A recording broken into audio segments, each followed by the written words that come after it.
जी अस्सलाम वालेकुम। हमारा नेक्स्ट टॉपिक है alkynes and the preparation of alkynes. कि अल्काइंस क्या होते हैं और फिर इनकी प्रिपरेशन कैसे की जाती है। जैसे आपने अल्केन की प्रिपरेशंस पढ़ी, फिर अल्कीन्स की प्रिपरेशंस पढ़ी, इसी तरह से फिर अब क्या है अल्काइंस की प्रिपरेशन है कि अल्काइंस कैसे प्रिपेयर होंगे। ठीक है, तो पहले तो हम जनरल इंट्रोडक्शन कर लेते हैं अल्काइंस होते क्या हैं। तो सिंपल सा इसका कंसेप्ट है कि अगर कार्बन कार्बन ट्रिपल बॉन्ड हो, किसी भी मॉलिक्यूल के अंदर कार्बन कार्बन ट्रिपल बॉन्ड हो, तो उस फंक्शनल ग्रुप को अल्काइन का नाम देते हैं, या ऐसे कह लें उस कंपाउंड को आप अल्काइन का नाम देते हैं। ठीक है, तो इस ट्रिपल बॉन्ड में अगर हम थोड़ा सा बेसिक में जाके देखें, इसमें एक सिग्मा बॉन्ड होगा और दो पाई बॉन्ड होंगे। एक बात क्लियर कर लें, only one sigma bond between any two bonded atoms। ये बात क्लियर कर लें, कोई भी दो एटम्स हो जब उसमें बॉन्ड बना रहे हो, चाहे वो अल्कीन्स हो, चाहे वो अल्काइंस हो, चाहे कोई भी और कंपाउंड आ जाए, अल्कीन अल्काइंस को साइड पे कर दे, कोई भी और कंपाउंड आ जाए, तो उसके अंदर जो दो एटम्स होंगे, अगर उनके दरमियान डबल बॉन्ड है तब भी, अगर उनके दरमियान ट्रिपल बॉन्ड है तब भी सिग्मा बॉन्ड कितने होंगे? एक। किसी भी दो एटम के दरमियान हमेशा सिग्मा बॉन्ड सिर्फ एक बनेगा। पाई बॉन्ड होता है जो दो भी बन जाते हैं, जो तीन भी बन जाते हैं। ठीक है, तो ये इसका जनरल स्ट्रक्चर है, इसका फंक्शनल ग्रुप है। आप इसका जनरल फार्मूला अगर देखना चाहें तो CnH2n-2। This is the general formula of alkynes. Alkynes इस फार्मूले से रिप्रेजेंट किए जाते हैं। एग्जांपल लेना चाह रहे हैं आप, सपोज करें 5 कार्बन वाले अल्काइन को डिस्कस करना चाह रहे हैं, तो भाई 5 कार्बन में n क्या हो गया? 5। ठीक है, H कितना आ जाएगा? 2 5 10 माइनस 2 कितना हो जाएगा? 8। सो this is the formula of pentyne. ठीक है, इनके एंड पर हम क्या लिखते होते हैं? YNE, sorry YNE। ये हम अल्काइंस के किसी भी कंपाउंड के एंड पर हम ये लिखते होते हैं। अल्केन के लिए ANE, अल्कीन के लिए ENE, अल्काइन के लिए YNE। अच्छा, तो ये तो हो गया इसका जनरल फार्मूला। आप इसके अलावा कोई और अल्काइन का फार्मूला लिखना चाह रहे हो, मॉलिक्यूलर फार्मूला, तो कैसे फाइंड आउट करोगे? सिंपली आप सपोज करें डिकेन की बात कर रहे हैं, ठीक है, तो डिकेन का क्या होगा? C10 हो जाएगा, डेका 10 से हम लेते हैं, ये कितना आ जाएगा? 10 2 20 माइनस 2 कितना आ जाएगा? 18। तो मतलब क्या हुआ? डिकेन के अंदर कितने होंगे? 18 हाइड्रोजन होंगे। डिकेन का फार्मूला क्या होगा? C10H18। डिकेन नहीं, सॉरी, डिकाइन। ठीक है, डिकाइन पढ़ ले या डिसाइन भी पढ़ ले, तो मतलब क्या हुआ कि जिसके अंदर ट्रिपल बॉन्ड होगा वो वाला 10 कार्बन वाला जो हाइड्रोकार्बन होगा उसका फार्मूला हमारे पास ये होगा। ठीक है, तो ये तो एक जनरल इंट्रोडक्शन सा कि अल्काइन होते क्या है, फिर इनकी रिएक्टिविटी है, फिजिकल प्रॉपर्टीज है, वो आगे हम साथ में साथ करते जाएंगे। हम आते हैं इसकी प्रिपरेशंस की तरफ कि अल्काइंस प्रिपरेशंस कौन कौन से मेथड से की जा सकती है। ठीक है, तो सबसे पहला है जी बाय द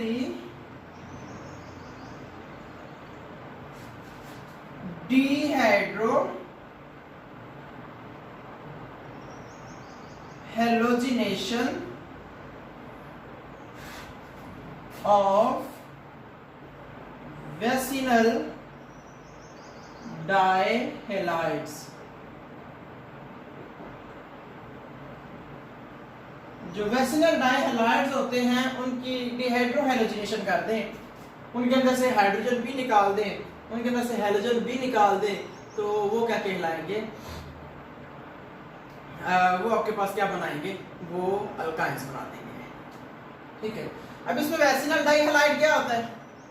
वेसिनल डाइहैलाइड हम कहते हैं कि अगर दो ऐसा हेलोजन कंपाउंड जिसके दो साथ साथ कार्बन के ऊपर एडजेसेंट कार्बन के ऊपर अगर हेलोजन्स लगे होंगे, वो वेसिनल डाइहैलाइड कहलाएगा। लाइक दिस सी, अगर इधर भी Cl लगा हो, इधर भी Cl लगा हो, बाकी आप H2 लगा दें अगर लगाना है तो। So this is a vicinal dihalide. ठीक है, हमने लास्ट टाइम ये बात करी थी कि वेसिनल डाइहैलाइड के साथ एक जिमिनल भी होता है, जिमिनल डाइहैलाइड भी होता है।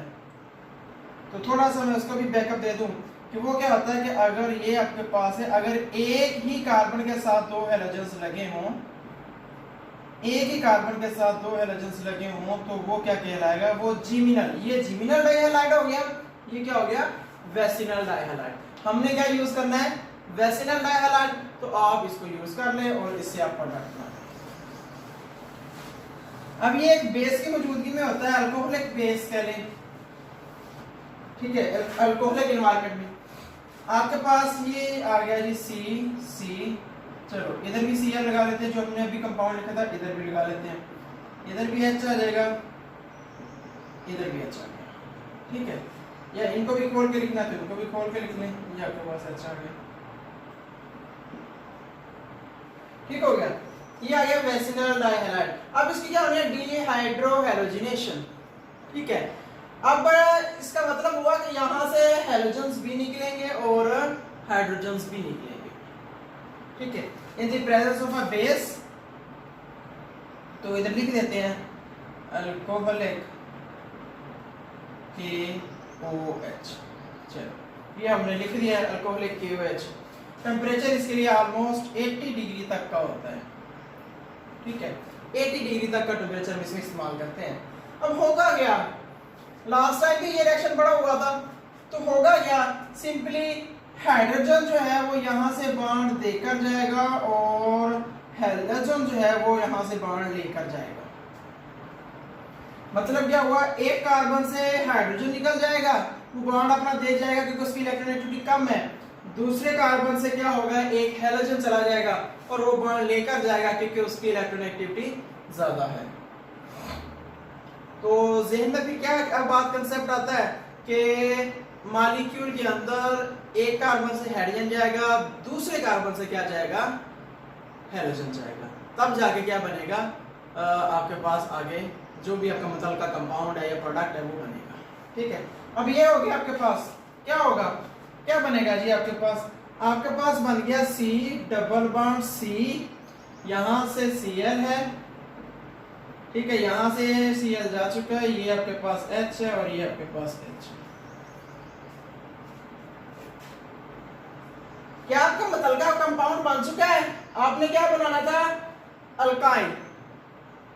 अल्काइन के लिए डबल बॉन्ड नहीं होता, कितना होते हैं, ट्रिपल बॉन्ड। अब ट्रिपल बॉन्ड है नहीं, यहाँ बना ही नहीं है, तो फिर क्या होगा, इसका मतलब यहाँ से फिर कॉमन सेंस से पता चल रहा है कि ये रिएक्शन स्टेप आगे जाएगा, एक स्टेप आगे जाएगा, ये रिएक्शन एक स्टेप आगे जाकर फिर जाके डबल बॉन्ड से भी आगे ट्रिपल बॉन्ड बनाएगा, फिर आपका प्रोडक्ट बनेगा। तो सेकंड स्टेप में क्या होगा, सेम कंडीशन है, टेम्परेचर थोड़ा हाई लेवल पे चला जाता है, थोड़ा ड्रास्टिक कंडीशन में सेकंड स्टेप होता है वो 150 तक का टेम्परेचर चला जाता है। ठीक है, तो ये आपके पास C डबल बॉन्ड Cl,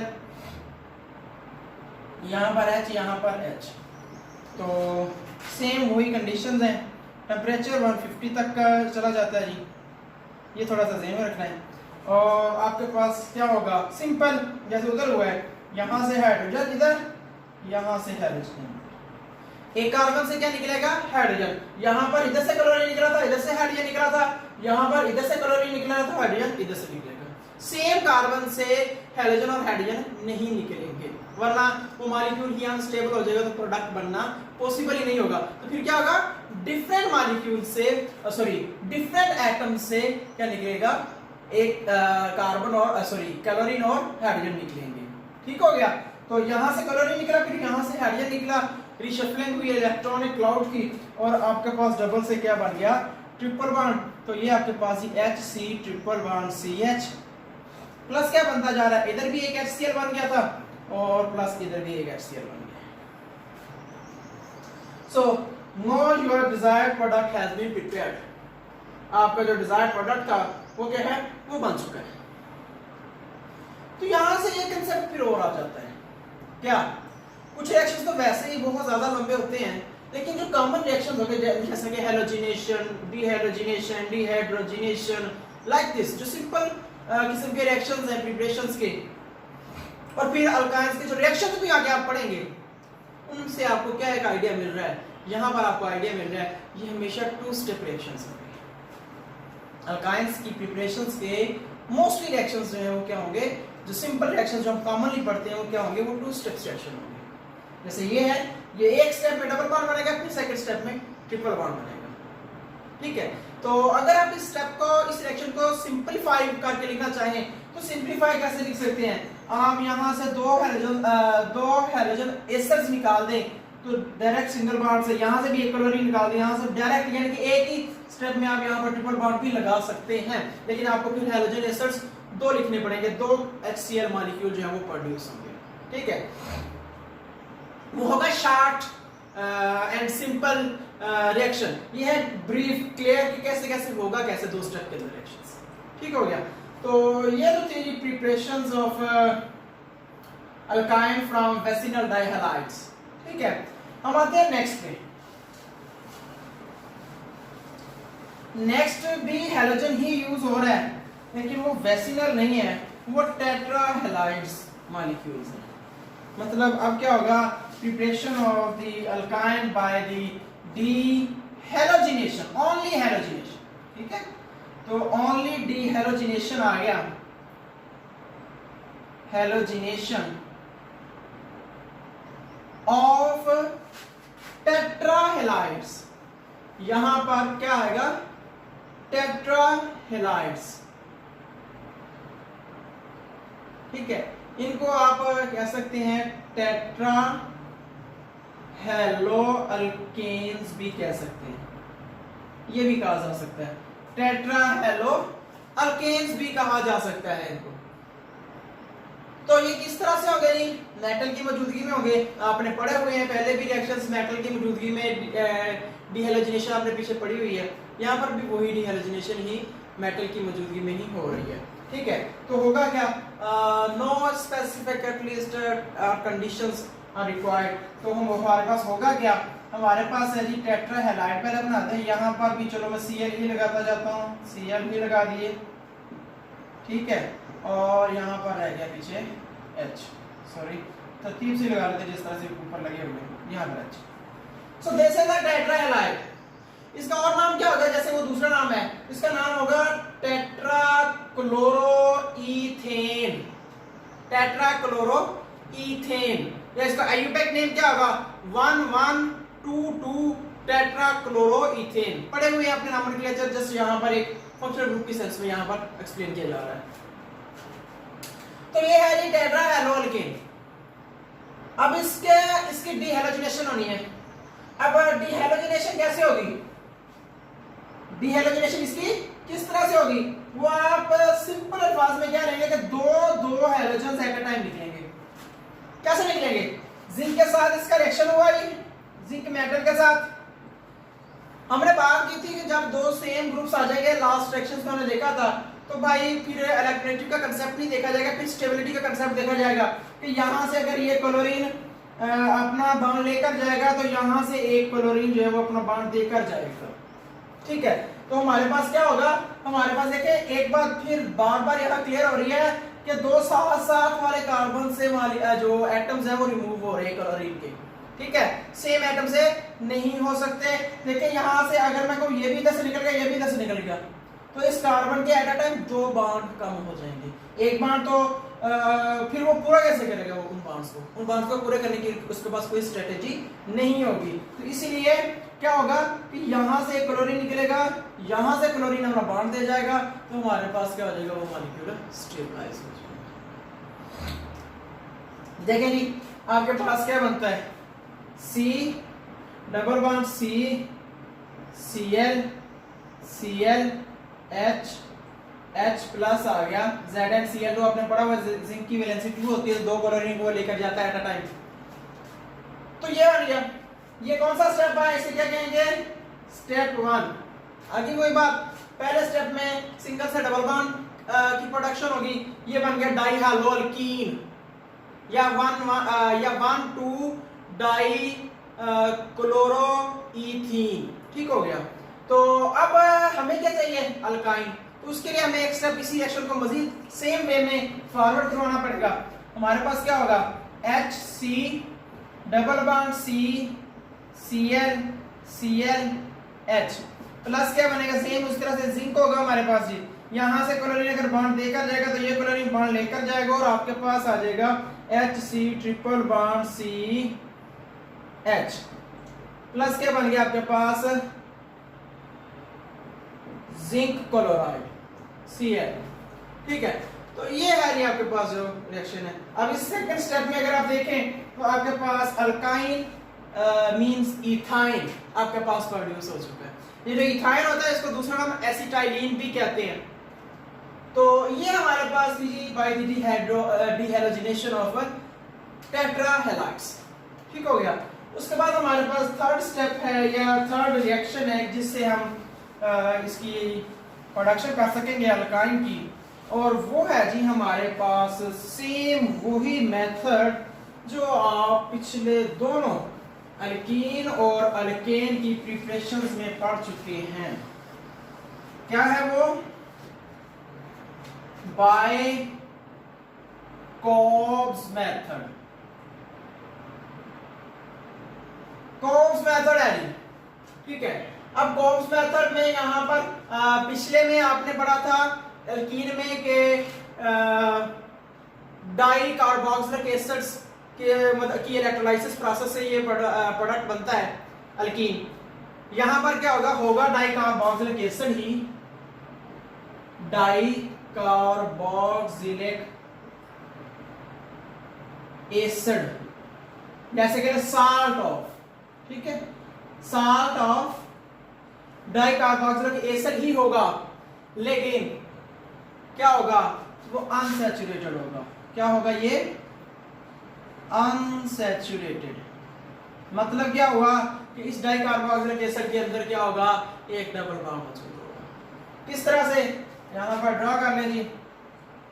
यहां पर C डबल बॉन्ड C है, यहां पर C डबल O नेगेटिव के पॉजिटिव लगा ले। यहां पर अब 3 बॉन्ड है, एक हाइड्रोजन लग जाएगा, यहां पर भी एक हाइड्रोजन लग जाएगा। यहां पर C double bond O negative के पॉजिटिव। ये है जी unsaturated salt of dicarboxylic salt of unsaturated dicarboxylic acid. ठीक हो गया। तो इसको अब हम यूज करेंगे, इसको यूज करके हम क्या बना लेंगे, अल्काइन बना लेंगे।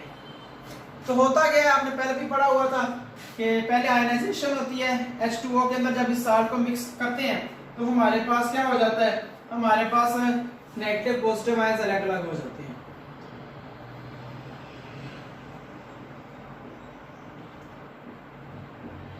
C double bond O negative, C double bond O negative plus 2K positive.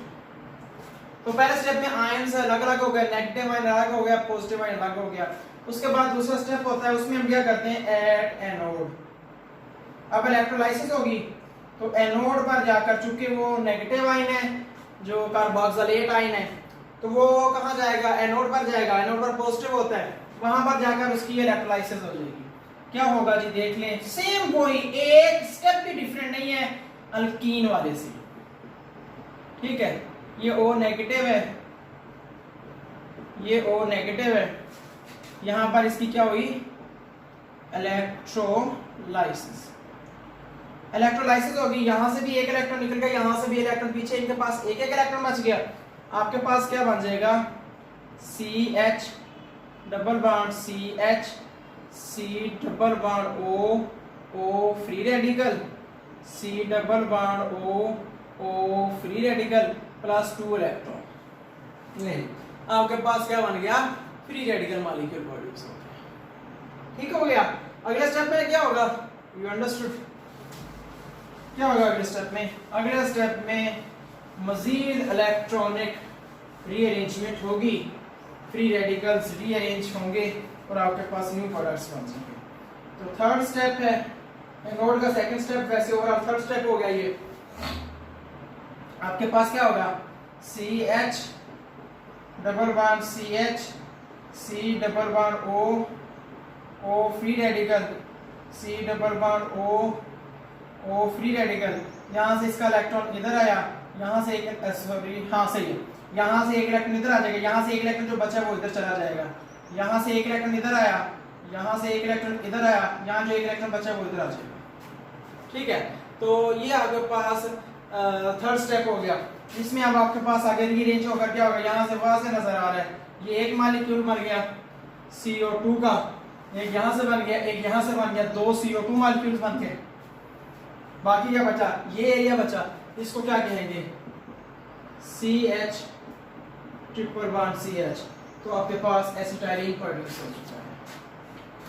ठीक हो गया, एसिटाइलिन आपने प्रोड्यूस कर लिया है, तो मेन प्रोडक्ट आपका प्रोड्यूस हो चुका है। आगे क्या होगा, कैथोड पर जाएगा, कैथोड पर वही पोटेशियम आयंस आएंगे, वाटर की आयनाइजेशन होगी, हाइड्रोक्सिल आयन बनने के साथ वही हाइड्रोजन गैस और फिर KOH बन जाएगा। तो हम कर लेते हैं जी लास्ट स्टेप एट कैथोड। क्या होगा जी वहां पर,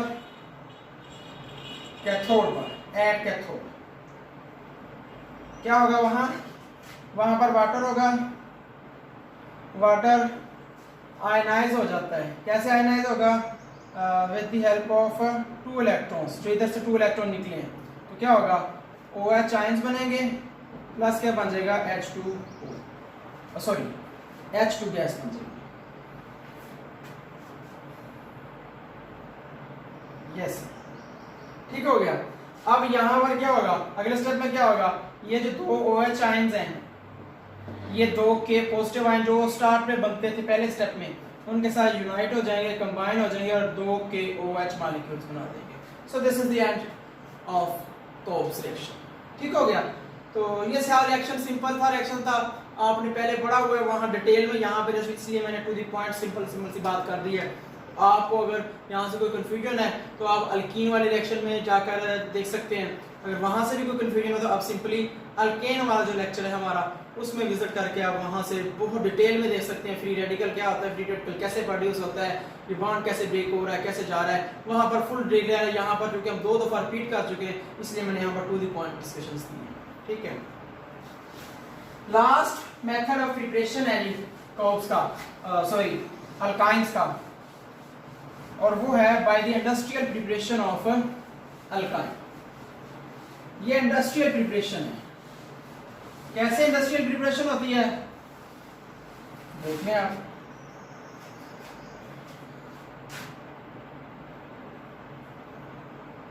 फ्रॉम कैल्शियम कार्बाइड। अब कैल्शियम कार्बाइड से कैसे बनेगा, सबसे पहले तो हम देखेंगे कैल्शियम कार्बाइड बनता कैसे है। तो हमारे पास होता है जी क्यूक्लाइन, CaO, इसे कहते हैं क्यूक्लाइन, या इसे कह ले सिंपली आप कह लें ट्यूना लाइन। ठीक है, इसका हम रिएक्शन करवाते हैं किसके साथ, सॉरी कार्बन के साथ रिएक्शन होता है, बहुत हाई टेम्परेचर पर रिएक्शन होता है जी, ऑलमोस्ट 2000 डिग्री टेम्परेचर पर। तो हमारे पास 2 चीजें बन जाती है, एक बन जाती है CaC2 प्लस बन जाता है CO। ये जो बना है आपके पास ये है कैल्शियम कार्बाइड, ये क्या है कैल्शियम कार्बाइड। होगा क्या आगे स्टेप में, ये जो कैल्शियम कार्बाइड है ये असल में इस तरह से है, C ट्रिपल बॉन्ड C, एक बॉन्ड इनका कैल्शियम के साथ बना हुआ है। यहाँ पर एक आपको कंफ्यूजन हो सकती है कि भाई कैल्शियम एक मेटल है, मेटल्स हमेशा आयनिक बॉन्ड्स बनाते हैं, कोवलेंट बॉन्ड को कम बनाते हैं। तो यहाँ पर क्या है, यहाँ पर वो सिनेरियो आपको ज़हन में आना चाहिए कि जो बॉन्ड फॉर्मेशन के लिए होता है, आयनिक बॉन्ड कब बनेगा, कोवलेंट बॉन्ड कब बनेगा, कि जब 2 एटम्स के दरमियान इलेक्ट्रोनेगेटिविटी का डिफरेंस 1.7 से ज्यादा होगा वो आयनिक बॉन्ड बनाएंगे, और अगर जो डिफरेंस है 2 एटम्स की इलेक्ट्रोनेगेटिविटी का वो 1.7 से कम होगा तो वो कोवलेंट बॉन्ड बनाएंगे। इन दोनों का डिफरेंस आप जाके निकाल लें, आपको वाज़ेह नजर आ जाएगा इन दोनों का इलेक्ट्रोनेगेटिविटी डिफरेंस कार्बन के लिए 2.5 कैल्शियम की है, आई थिंक 1 प्लस समथिंग है, ठीक है 1.45 या आई थिंक, उन दोनों को डिफरेंस आप निकालेंगे तो 1.7 से कम होगा, इसीलिए कैल्शियम और कार्बन में कौन सा बॉन्ड बन रहा है, कोवलेंट बॉन्ड बन रहा है। इसका क्या होगा जी, इसका सिंपली हमारे पास वाटर के साथ इसका रिएक्शन करवा देंगे तो हमारे पास यहाँ से दो हाइड्रोजन जो है इधर आकर अटैच हो जाएंगे, आपके पास क्या बन जाएगा CH ट्रिपल बॉन्ड CH। ठीक हो गया। साथ में क्या होगा, साथ में कैल्शियम बच गया है, वाटर के दो मॉलिक्यूल यूज कर लें, कैल्शियम बच गया, वो क्या बना देता है CaOH ट्वाइस। इसने CaOH ट्वाइस बना दिया। CaOH ट्वाइस क्या है, कैल्शियम हाइड्रोक्साइड। ये क्या है, इसे हम स्लैग्ड लाइम कहते हैं। ये क्या था, क्विक लाइम था। इसे आप उर्दू में पढ़ते होते हो अनबुझा चूना, मतलब जिस चूने को भी आपने यूटिलाइज नहीं किया हुआ, जैसे आप बिल्डिंग पेंट्स के तौर पर चूने को यूज करते हैं वाइट वॉश करने के लिए, तो जब तक आपने उसको वाटर के अंदर मिक्स नहीं किया ना, तब तक वो क्विक लाइम कहलाता है, और वो काफी हद तक डेंजरस होता है, हाथों को भी खराब कर देता है। जब उस क्विक लाइम को आप वाटर के अंदर, सिंपल बता रहा हूँ यहाँ पर तो नहीं, वहां पर सिंपल बता रहा हूँ, जब उस क्विक लाइम को वाटर के अंदर डिसॉल्व कर देते हैं, यहाँ पर इस तरह से ये प्रोड्यूस हो रहा है, तो आपके पास क्या बन जाता होता है CaOH ट्वाइस। ठीक है, CaOH ट्वाइस कहलाता होता है जी सोडियम हाइड्रोक्साइड, इसे स्लैग्ड लाइम कहते हैं। और ये क्या होता है, इसे उर्दू में कहते हैं बुझा हुआ चूना। ये डेंजरस नहीं होता, इसको जैसे मर्जी आगे यूटिलाइज किया जा सकता है। इसके अंदर से जो कैल्शियम ऑक्साइड को जब वाटर वगैरह मिक्स करते हैं, उस प्रोसेस के नतीजे में, वो एक्सोथर्मिक प्रोसेस होता है, उसके नतीजे में जो जितनी हीट, जितनी एनर्जी होती है, वो सारी निकल जाती है रिएक्शंस के अंदर से, उस मॉलिक्यूल के अंदर से। और जो CaOH ट्वाइस होता है वो एनर्जेटिक नहीं होता, वो नॉर्मल होता है, तो उसको कोई इफेक्ट या डेंजरस इफेक्ट इसका नहीं होता। So these are the preparatory methods of alkynes. आगे छोटा सा टॉपिक है फिजिकल प्रॉपर्टीज का, वो आपको खुद करना होता है आप लोगों ने। क्यों, क्योंकि वो सिंपल है, जनरल इंट्रोडक्शंस है, सिंपल बताया हुआ है कि अल्काइंस की स्मेल ऐसी होती है, सॉल्युबिलिटी ऐसी होती है। बेसिक कंसेप्ट मैंने आपको शुरू में बता दिया था अल्केन्स की फिजिकल प्रॉपर्टीज में, कि सॉल्युबिलिटी का इफेक्ट किस पर होता है, किस पर डिपेंडेंस होती है, मेल्टिंग बॉइलिंग पॉइंट्स की डिपेंडेंस कैसे होती है। इसी तरह वही सेम कंसेप्ट अल्कीन के लिए था, फिजिकल प्रॉपर्टीज का सेम कंसेप्ट जो है वो अल्काइंस के लिए है। ठीक है, तो ये आप लोगों ने फिजिकल प्रॉपर्टी वाला टॉपिक खुद का लेना, छोटा सा है। ठीक है, तो आपका ये टॉपिक कंप्लीट हो जाता है, प्रिपरेशंस ऑफ अल्काइंस। ओके जी, अल्लाह हाफिज़।